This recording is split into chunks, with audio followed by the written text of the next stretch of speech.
نوید جب آپ نے اپنا پروفیشنل کریئر سٹارٹ کیا تے فلم انڈسٹری دے تے تالے وجے ہوئے سی مطلب میوزک ہی نہیں ہو رہا تھا تب آپ کے دل میں خیال نہیں آیا کہ یار میں دادے تو پوچھتا ہائے اور چھڑ کے تھے کیوں آ گئے؟ ایکچولی جی میں نے اپنے دادا کو دیکھا ہی نہیں ہے، میری پیدائش سے پہلے ہی ایکچولی ان کی ڈیتھ ہو گئی تھی جی تو کوئی خاص استفاضہ حاصل کر نہیں سکا. بٹ یہ کہ دادا ابو انڈیا میں کافی اسکور ہے فلمز کا ان کا، تو وہ پاکستان جب مائیگریٹ کر کے آئے تو کافی لوگ سوال بھی پوچھتے ہیں کہ آپ کیوں چھوڑ کے اتنی بڑی انڈسٹری.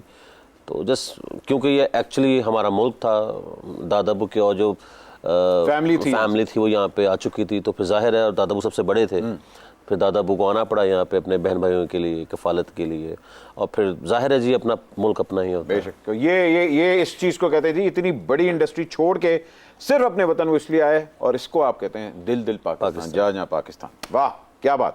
بٹ جی باخدا ایک طرف بر صغیر کے موسیقار ناشاد صاحب کا پوتا اور ایک طرف ملکہ ترن نور جہاں اور شوکت حسین رضوی صاحب کا نواسا، دوسری طرف تیموری نسل کے پہلے بادشاہ ظہیر الدین بابر کا پوتا. آج سورج، زمین اور آسمان اکٹھے ہو گئے ہیں. ہاں اے تسی وچ آ کے پانڈ گرین نہ لا دینا. حد ادب، بٹ کو دیوار میں چنوا دیا جائے اور ان دونوں دوشیداؤں کو شاہی محل میں لے جایا جائے. No, thank you.